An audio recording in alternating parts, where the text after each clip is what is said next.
Kevin Hart, the man the world knows for laughter, energy, and unstoppable hustle. But behind every joke, behind every punchline, behind every stadium full of cheering fans, there is a story that is far more emotional, far more painful, and far more inspiring than most people ever imagine. Our story begins in Philadelphia, in a tiny house packed inside a struggling neighborhood. Kevin Hart was born into a life full of noise, chaos, and difficulties. His mother worked 2 jobs and still barely managed to keep the home running. His father was almost completely absent, lost in addiction. In and out of jail, a shadow who appeared and disappeared without warning. Kevin once said, "I didn't grow up with security. I grew up with survival." For many kids, such a childhood becomes a cage. But for Kevin, it became fuel. Every morning, he woke up to a mother who didn't have money, but she had strength. She didn't spoil her children. She prepared them. Kevin remembers how his mother gave him strict discipline, strict routines, strict expectations. She didn't raise us to be perfect. She raised us to be responsible. Yet even with her strength, Kevin felt the weight of loneliness. When he came home from school, the house felt empty. No father. His mother at work. Just silence. To escape the silence, he made himself laugh. Then he tried making his brother laugh. One day, he realized something powerful. Laughter felt like medicine. It didn't fix the pain, but it made it easier to survive it. This spark eventually took him to his first stage. Kevin decided to try stand-up comedy. Not because he wanted fame or money, but because laughter made him feel alive. So one night, he went to a small club, full of hope, full of dreams, full of excitement. And the moment he touched the mic, everything went wrong. His voice shook. His jokes fell flat. People booed him. One man even yelled, "Get off the stage!" And Kevin stood there, humiliated. But instead of quitting, he whispered to himself, "This isn't failure. This is training." The next night, he went back. And again, people didn't like him. Again, they booed. Again, he failed. For months, years, he was rejected. He performed at small clubs where nobody cared. Some nights he walked home alone, thinking, "Is this even worth it?" But every morning he told himself, "One day, this pain will pay me back." One night, after a particularly tough show where the audience had treated him horribly, Kevin came home feeling broken. But when he opened the door, he saw something unusual. His mother was sitting at the table with his notebooks, the notebooks where he wrote his jokes. She looked at him and said, "If this is what you want, then don't give up halfway. Do everything with your whole heart." That one conversation became the turning point of his life. Kevin decided that if he was going to be a comedian, he would be the hardest-working comedian the world had ever seen. He watched tapes of the biggest legends, studied their timing, learned rhythm, tone, stage presence. He wrote jokes daily, practiced daily, performed daily.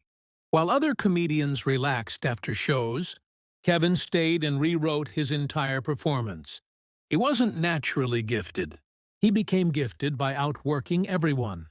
Slowly, people started noticing him. First, small crowds laughed. Then bigger ones. Then clubs started requesting him. But success never comes without new problems. Even after improving, Kevin constantly faced barriers. Clubs refused to pay him. Managers ignored him. Agents told him he wasn't marketable. Some audiences still booed him. But Kevin Hart had one philosophy: no excuses, just hustle. And he kept going. Finally, his biggest chance arrived. He got an opportunity to perform in front of industry professionals. He put everything he had into that performance, and it worked. People loved him. His energy was unique. His storytelling was raw. His humor was relatable. He wasn't trying to be another comedian. He was being Kevin Hart. and that authenticity became his weapon. He soon started appearing in TV shows and movies. But the road was still hard. Many of his early movies struggled. Some failed. Critics doubted him.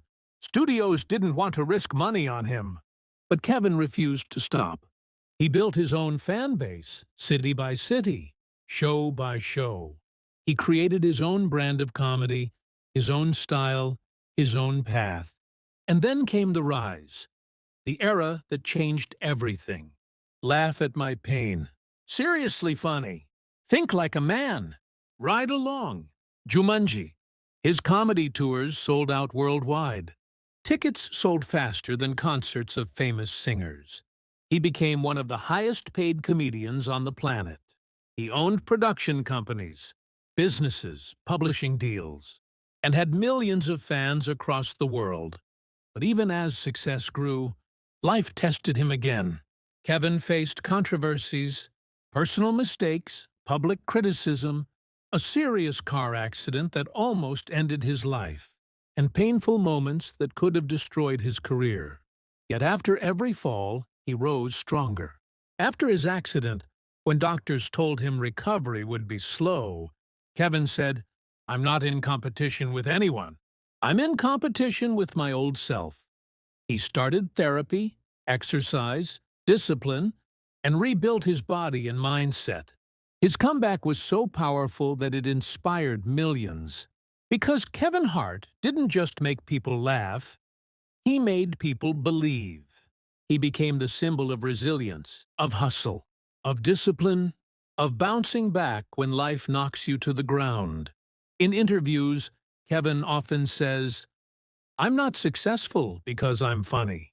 I'm successful because I work harder than anyone in the room." He believes in waking up early, training daily, learning daily, pushing boundaries daily. To him, success is not an event.